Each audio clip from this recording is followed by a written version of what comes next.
Tudo bem, galera? Cristiano Poeta na área, como vocês estão? Espero que estejam tudo bem. E hoje estou aqui para poder falar sobre Brasileirão Série B 2022. Pasmem, em pleno 16 de fevereiro de 2023, eu falando de Brasileirão 2022. Mas não estou falando de quem caiu, quem foi rebaixado ou quem subiu para a Série A, ou mesmo quem foi campeão, que foi o Cruzeiro. Estou falando daqueles times que ficaram no meio da tabela. Pois é, jogos que aparentemente não valeriam nada, parece que valiam alguma coisa para apostadores. Vamos comentar aqui sobre Sampaio Corrêa, que foi quinto colocado no geral, no jogo dele contra o, deixa eu ver aqui, Londrina, que foi nono colocado, a partida ficou 2-1. Vamos falar aqui sobre Criciúma e Tombense. Criciúma foi o oitavo colocado e Tombense 15ª colocação. E Vila Nova de Goiás e Sport. Vila Nova foi 13º colocado e o Sport 7º colocado. Ninguém lutava por nada nessas três últimas partidas finais. Porém, parece que, após uma denúncia do presidente do Vila Nova de Goiás, há indícios de falcatrua no resultado das partidas. Um grupo de apostadores aliciou jogadores desses times a cometerem pênalti no primeiro tempo das partidas. O negócio vinha bem. No jogo contra o Sampaio Corrêa, houve o pênalti no primeiro tempo. No jogo do Criciúma também houve o pênalti no primeiro tempo. Mas acontece que no jogo do Vila Nova não houve o pênalti. O jogo terminou 0-0 e o jogador que estava supostamente sendo aliciado, ele nem foi relacionado para a partida. Foi uma coincidência ele não ter sido relacionado para a partida. Mas o fato é que, como o esquema não deu certo, esse esquema vazou. O presidente do Vila Nova denunciou todo esse esquema para o Ministério Público, que fez montou uma operação chamada penalidade máxima para verificar todo esse caso.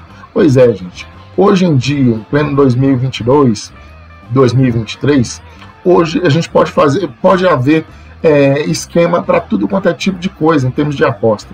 Pode haver esquema de pênalti, como foi nesse caso.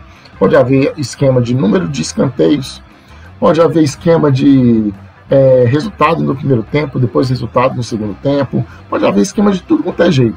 E o brasileiro é o seguinte, o brasileiro, dependendo do crime, da falcatrua, se for uma coisa pequena, se ele achar, entre aspas, que é uma coisa pequena, ele talvez é propenso a fazer o esquema. Um jogador de futebol, um lateral, poxa, ganhar um dinheiro a mais só para poder forçar um escanteio nos primeiros 10 minutos do jogo, parece uma coisa inofensiva, né? Mas na verdade não é. Muita gente vai ganhando dinheiro com isso e pessoas são prejudicadas. Nesse caso aqui, casas de apostas são prejudicadas com relação a isso, porque o golpe não vem delas. Neste caso, vou deixar bem claro, né? No ano de 2005, teve aquela denúncia lá, a máfia do apito, né? Aquele juiz Edilson. Naquela época, o esquema era para forjar o resultado. Vitória de um time, derrota de outro. Pois é, o tempo passou e agora não é bem assim, né? Naquela época o cara tentava forçar um resultado, mas não dando pênaltis, aquela coisa toda. Os juízes tinham a intenção, amarelavam a zaga do time que seria prejudicado, facilitando o trabalho, né? De modo a deixar o esquema bem mais difícil de ser pego. Hoje em dia não, qualquer coisa pode virar motivo de esquema. Infelizmente, lá na Europa já é muito comum essa questão de esquemas de apostas esportivas. Vide o campeonato italiano, teve aquela denúncia contra o goleiro Buffon, teve punição para a Juventus da Itália, caiu até para a segunda divisão lá do campeonato italiano. Mas de uns tempos para cá o negócio começa a tomar força aqui no Brasil também. A gente tem que tomar muito cuidado com relação a isso. O Brasil é um país muito estranho. É um país que proíbe as apostas esportivas aqui dentro do país, mas permite empresas de fora do Brasil a entrarem no nosso mercado e promoverem essas apostas esportivas que não são ilegais. Eu acho que se pode uma empresa de fora, então poderia uma empresa daqui também. E a gente teria que tomar certos cuidados, porque algumas coisas, embora sejam todas feitas de forma honesta, ou aparentemente honesta, às vezes não parece tão honesta assim. Tipo, Betano, vou citar nomes. A Betano ela patrocina o Fluminense e o Atlético Mineiro, que é o time que eu torço. Teve uma partida dia 8 de junho, em que o resultado final foi 5-3 para o Fluminense. Tá certo que o jogo foi no Maracanã, o Galo, atual campeão na época, campeão brasileiro, campeão da Copa do Brasil, mesmo jogando fora de casa, era um jogo parelho, ou com um pouco ligeiro favoritismo para o Galo. Então o Fluminense não pode vencer? Pode vencer. Poderia vencer por 1-0, 2-1, 3-2, 3-1, mas vencer por 5-3. O Galo tinha 11 anos que não levava 5 gols numa partida só. Foi naquele fatídico 6-1 do Cruzeiro, né, que promoveu a permanência do Cruzeiro na Série A.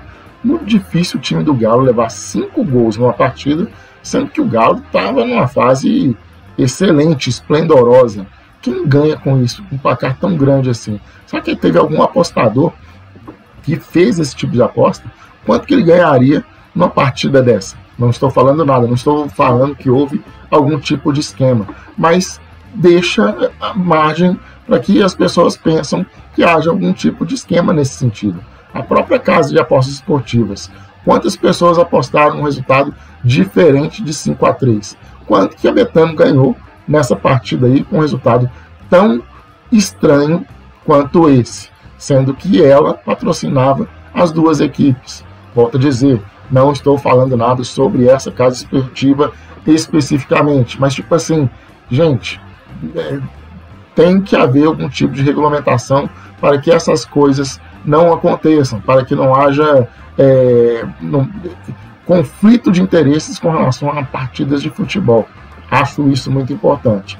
Então esse negócio do Ministério Público aqui, que aconteceu na Série B, tem que ser melhor apurado, porque se houve uma coisa dessa na última rodada do Campeonato Brasileiro, da Série B o ano passado, pode haver mais algumas outras coisas. Já estão falando de indícios de manipulação de resultados no Campeonato Gaúcho desse ano, então é uma coisa que tem que ser verificada, e a legislação sobre casas esportivas no Brasil também tem que ser revista. Se pode empresas de fora, também pode empresas no Brasil, mas que com uma regulamentação de modo que não paire dúvidas sobre a lisura de todo o processo. É isso que eu acho.